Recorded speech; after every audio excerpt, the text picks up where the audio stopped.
Aquilo, Season 7, Chapter 3, The First of Three Skulls. It's strange how we humans will indulge in such acts of futility to justify wasting time. Only a fool wouldn't notice how pointless my presence here is, yet I persist. Even as I press my finger on the glowing orange button, I know it will not yield results any different from the other 2 times I rang the bell. The driveway is empty, save for Olivia's baby blue Volkswagen, which I know Henry will not drive. A pale gray spot of dry asphalt tells the story of where his truck was during the light morning rain, and how it left once the gentle downpour was over. There are no messages left on my phone to tell me where Olivia's been transferred. Either Henry is too distraught at the moment to give it any thought, or he's intentionally trying to keep me away so I don't interfere with the doctors on my quest to save his wife.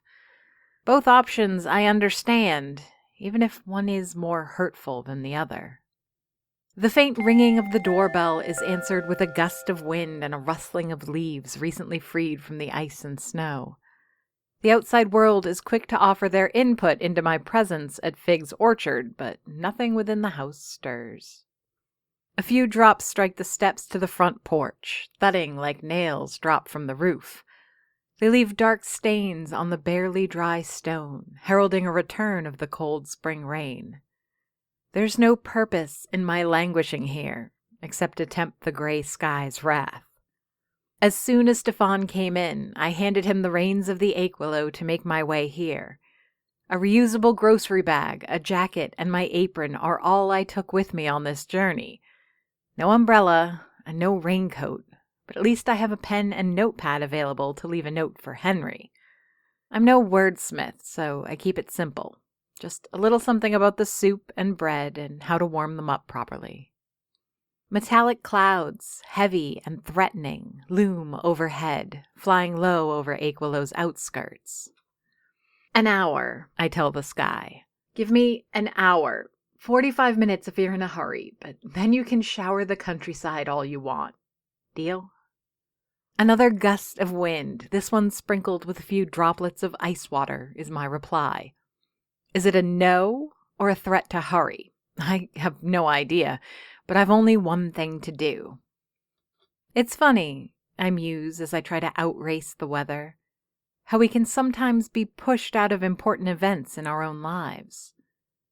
A little over a year before I came to Aquilo, my family suffered a great tragedy. My grandmother on my dad's side passed away. This woman, who would have been Doris's niece, went through a stroke, an attempt at recovery, a second stroke, and finally death, all within the span of 2 weeks. While Grandma Aileen and I weren't close, I had fond memories of her babysitting Eric and I. She was a kind woman of sweet demeanor, but one whose temper it was best not to wake. She had accepted Eric long before my parents made peace with who my brother was, but became equally critical of what boyfriends he made. Despite her presence in our lives, I only learned of her passing after the fact.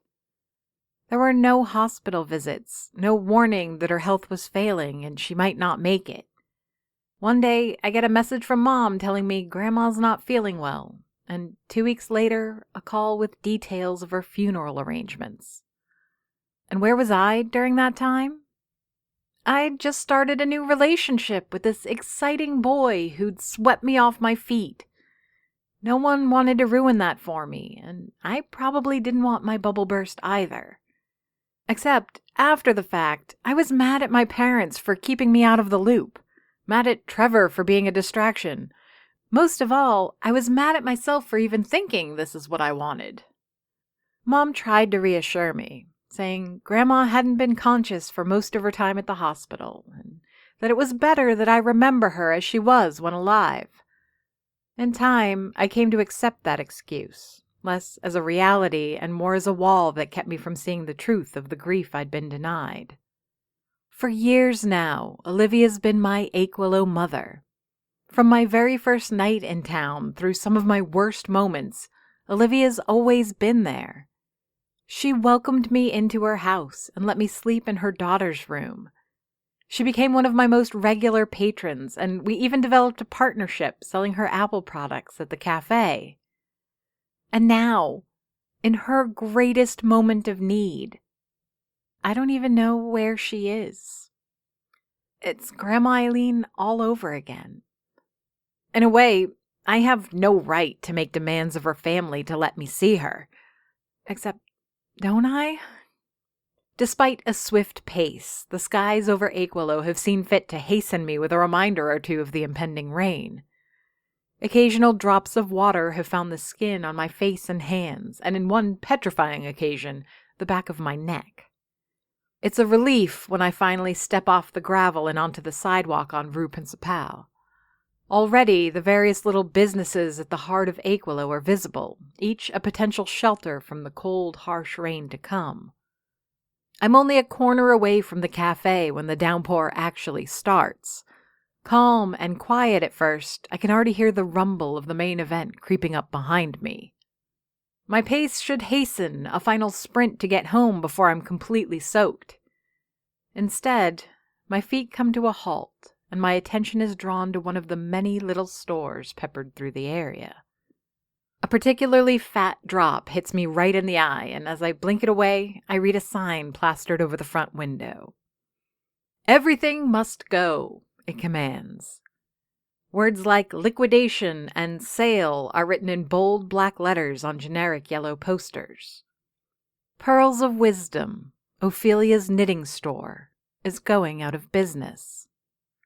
I sniffle to ward off the cold and damp, or perhaps to swallow my satisfaction, before stepping up to the front door, and before I can stop myself, push it open. Delicate bells made of colored glass mark my arrival, a higher-pitched version of the Aquilo chimes. Walking into Pearls of Wisdom isn't unlike plunging face first into a rainbow cake. An explosion of colors, arranged by hue, line the walls, each a soft bundle inviting me to touch them. There's a sweet smell of flowers and sugar, a fine mix of lavender and vanilla.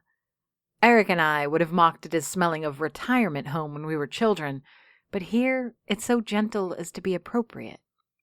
The layout, from this point of view, is different from the one other time I came to Pearls of Wisdom. Daylight washes away the menacing shadows, and the gamut of yarn and wool splashed over the walls lend the shop the cheery tones of a chocolate factory. This is a child's version of a knitting shop. "Come to gloat?" Ophelia asks from behind the counter. Despite the apparent failure of her business and the impending closure of her livelihood, she leans back on her stool with a contemptuous detachment. A thick shawl wrapped over her shoulders and an intricate scarf around her neck, she doesn't even bother to raise her eyes to meet mine. She's far too busy, her thin, adroit fingers manipulating a crochet hook with impressive alacrity. In this moment, she looks more the witch than she ever has when visiting the Aquilo or crossing my path in the street. There is, in fact, something vicious and predatory about her. Whether it's the nature of her financial predicament or being met in her domain, Ophelia has replaced her habitual arrogance with something closer to confidence.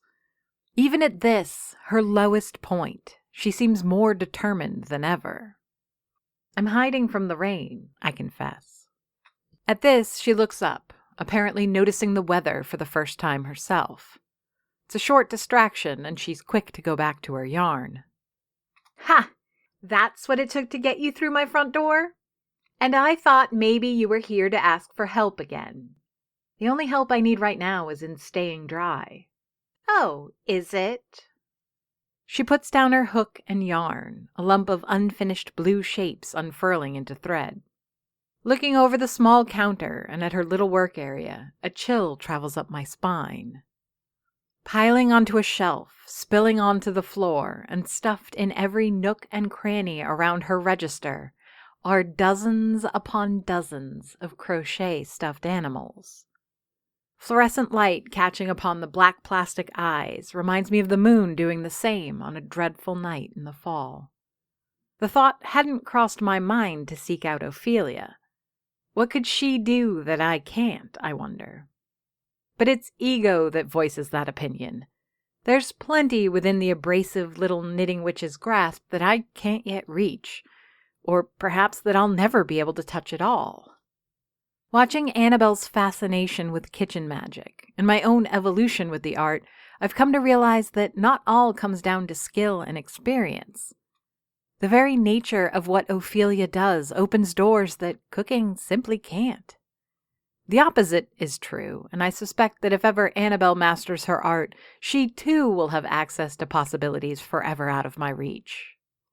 "I saw the ambulance this morning," she says. "And I'm good friends with Carol.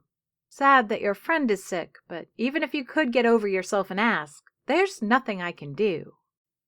The jab misses the mark, but only because it's eclipsed by her own admission. If there's one thing that defines our relationship, it's the clash of egos. At least I'm self-aware enough to admit it. "Oh, don't look at me like that," she admonishes, putting the finishing touches on a rhinoceros made from the blue yarn. "Putting aside that it's the right thing to do, don't you think I'd have loved that my last act in Aquila would leave you indebted to me? Perhaps keep you from dancing on my grave with too much enthusiasm." With a kind smile, she cuts the yarn on the rhinoceros and puts him down on the counter. With a gentle push, she urges it forward, and the newborn toy obliges. With a waddle and a trot, it scampers to the edge and throws itself to the floor, landing at Ophelia's feet amongst its brethren. "What are those for?"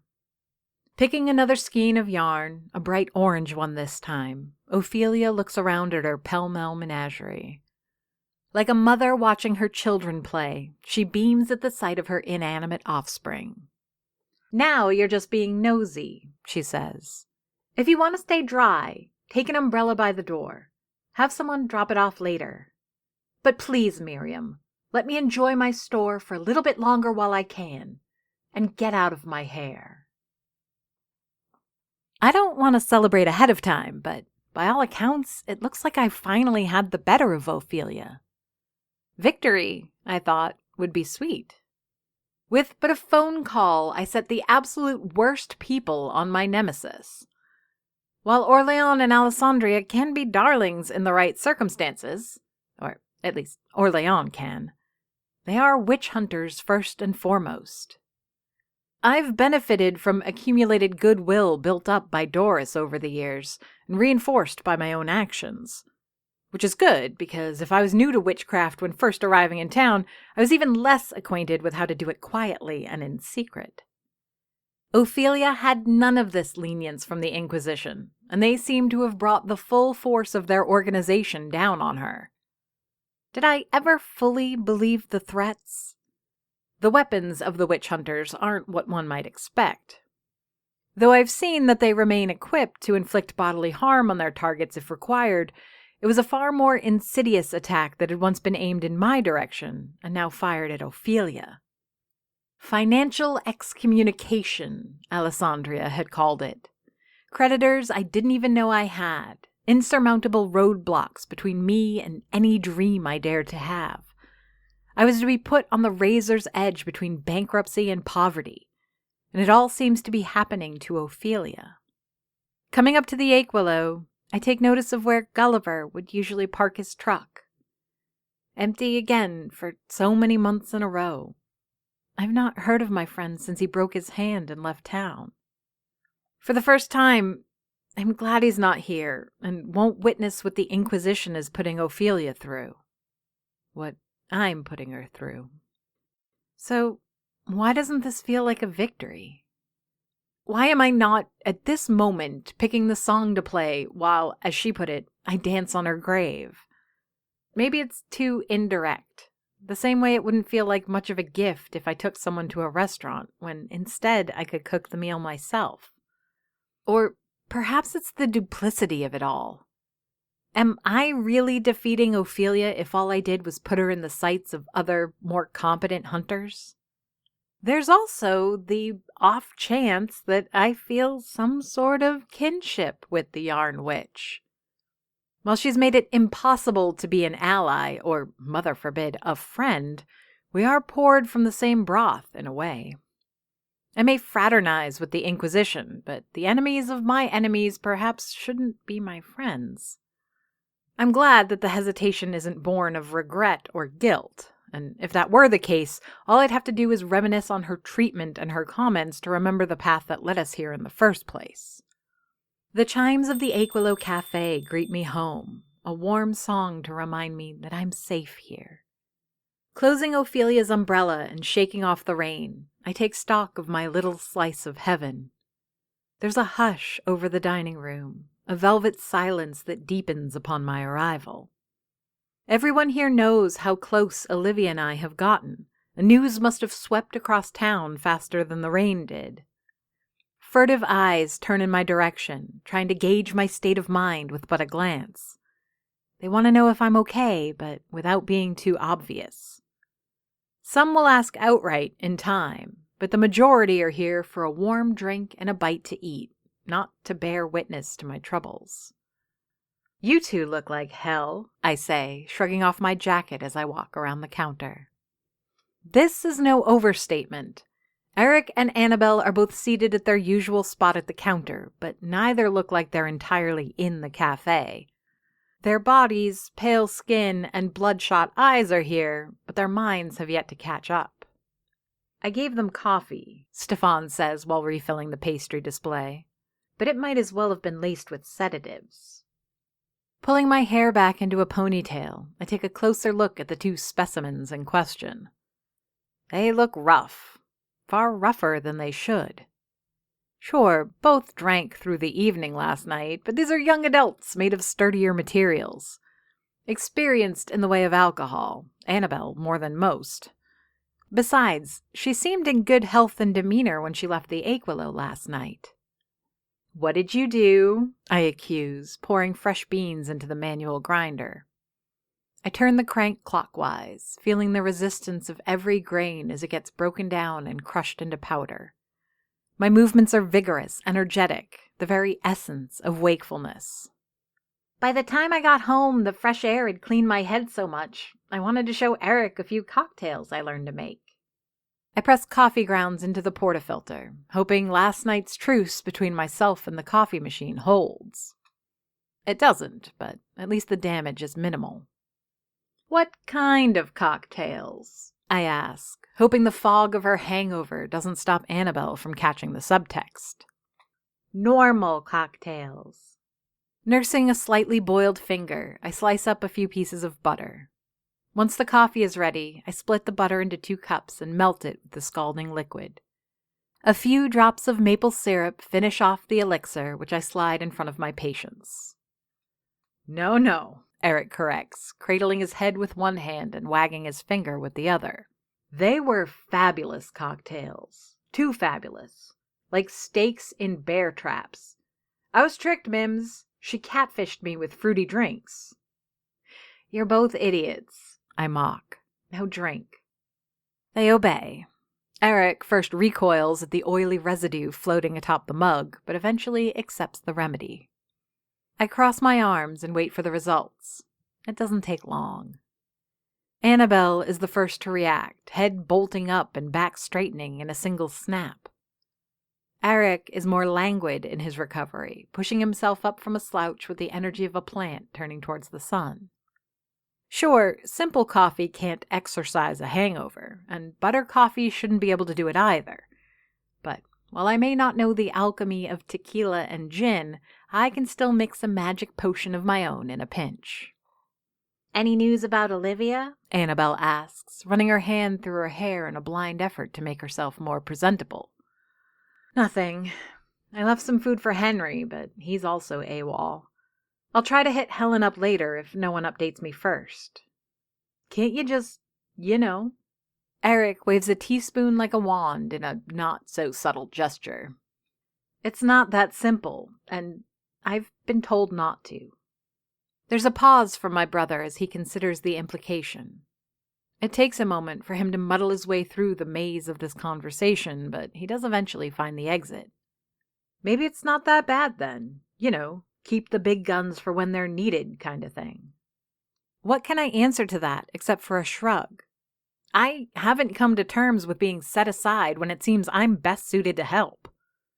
I have to respect Henry's wishes, but every fiber of my being demands that I don't.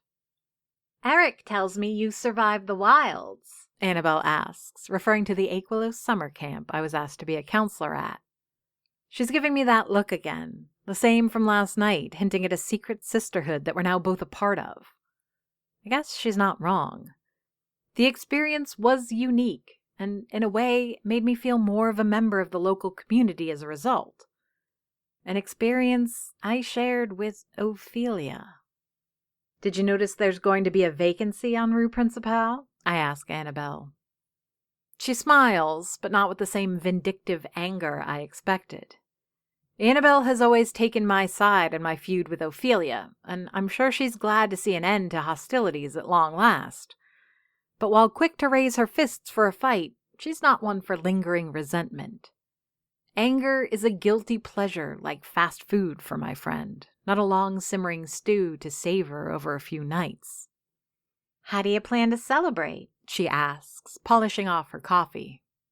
"I don't know," I answer, taking the cup for her and replacing it with a tall glass of water. "Something quiet, I suppose, but I'm not sure I'm there yet. I'm not sure she's giving up that easily." Whatever cobwebs my butter coffee had failed to remove from Annabelle's brain, the possibility of retaliation or a parting blow from Ophelia is enough to brush them aside. Wrapping the fingers of both hands around her glass, she leans in, the spark in her eyes demanding that I spill the proverbial tea. "I think Ophelia is building an army." The rain was on and off for the remainder of the day, spitting and sputtering still well after the sun had set. There was little joy to be found in the Aquilo that afternoon. More poetic minds might have thought the sky was weeping for Olivia, but that would be discounting how bad the weather had been this year. Rain, it seems, had become fond of Aquilo, but the farmer's blessing had long worn out its welcome. By the time everyone had left and I could finally put a key in the door, there was still no news from Henry or Helen about Olivia's condition. Even the messages I'd left them had remained unread. Never had I thought of my cafe as a confine, but for these long, agonizing hours, the counter had become a jail and the kitchen a dungeon. The weather, as it often did, drove more customers through the door, and with each song of the chimes, an opportunity to call hospitals and do my own investigation was lost. Setting foot onto the dark, slick sidewalk, I know that it's too late to pursue any research. The glow of my cell phone shines its blue-gray light in my face, but remains empty and hollow. Still no reply about Olivia. It's only been a day, I reason, though still struggling with the uncharacteristic silence regarding my friend. The railing on the stairs to my apartment is covered in cold drops, too chilled to dry but too warm to freeze. They are bracing to the touch. They also remind me of the object in my other hand, Ophelia's umbrella. It is late, and I have to open the Aquilo again tomorrow. The obvious course of action is to get myself to bed and take care of this later. After all, the less I have to deal with Ophelia, the better off I'll be. I'm halfway down the street before I realize what I'm doing, but I'm also quick to rationalize it. It's for the best, really. I can hang the umbrella on her front door and never have to interact with her, or, mother forbid, thank Ophelia for the kind gesture. Petty and mean as it might sound, it's not that I lack gratitude, but rather that I'm too tired to handle the tug-of-war between feeling thankful and being the secret architect of her downfall. After all she's put me through, what she put Gulliver through, an umbrella is the absolute least she can do. Lost in the fog of these musings, I'm almost blinded from seeing what's happening just a block away. Through lack of attention, I damn near walked right through what must be one of the most peculiar spectacles in Aquilo history. Right there, in the middle of the rain-slick street, a figure stands. Short and thin, her limbs like sticks popping out of her skirt and coat, Ophelia blocks the road with her arms extended on both sides. If not for the location, one might mistake her for an ineffective scarecrow. It's only after hiding in the shadow between two street lamps and squinting to get a better look that I get a clear picture of what's going on, albeit not a picture I can easily comprehend.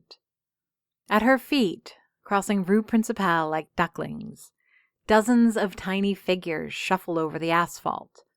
They struggle to avoid puddles, hopping here and there to shake off the water from their limbs.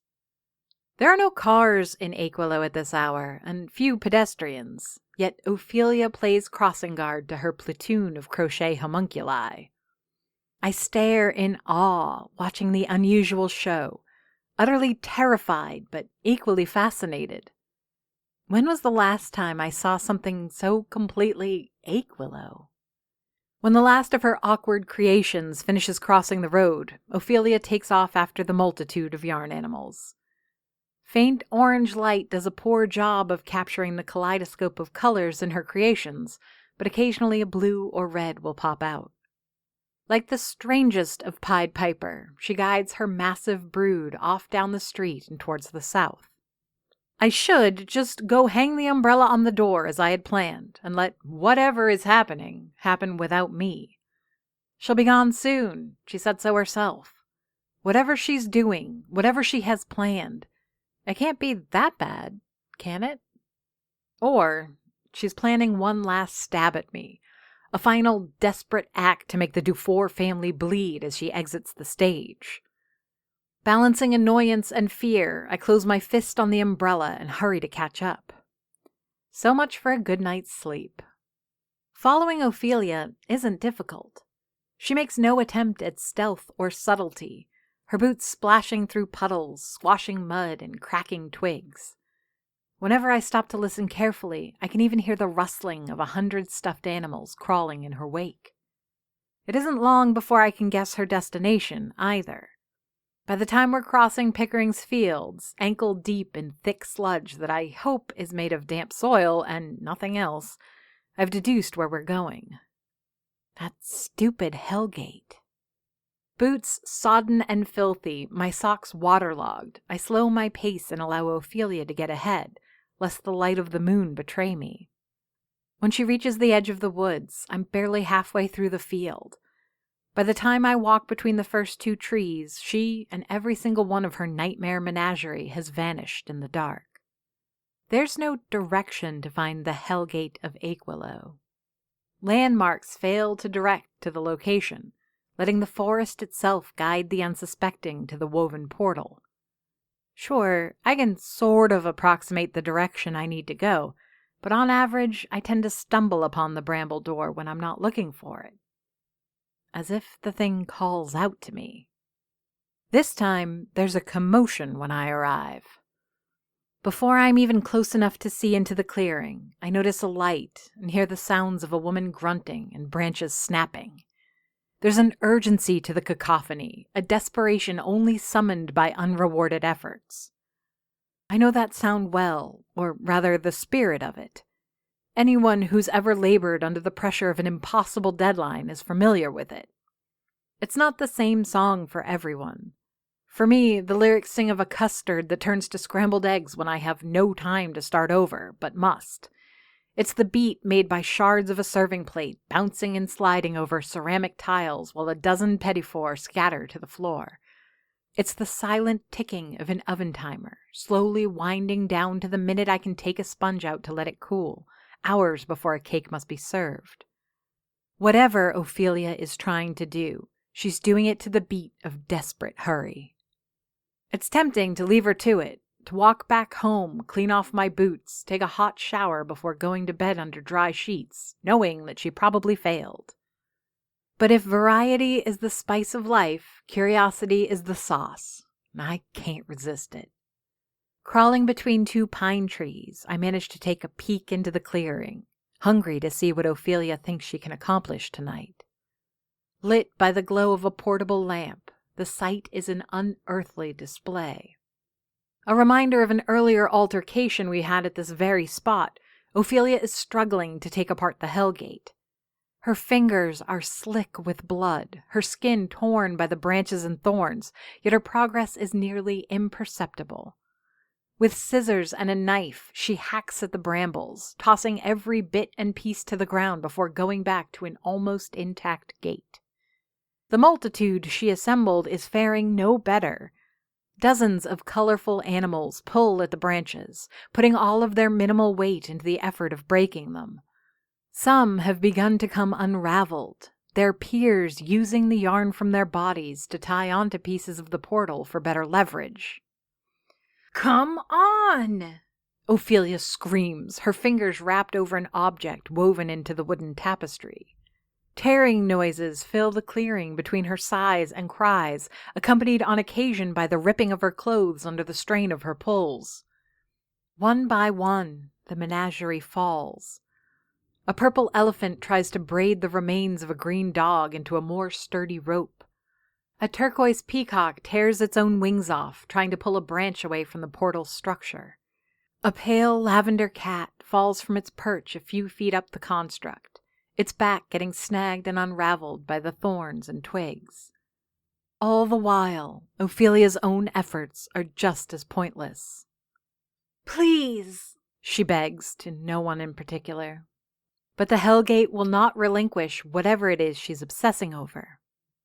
This isn't the first time I've seen her like this, tearing at the Hellgate, struggling to destroy it.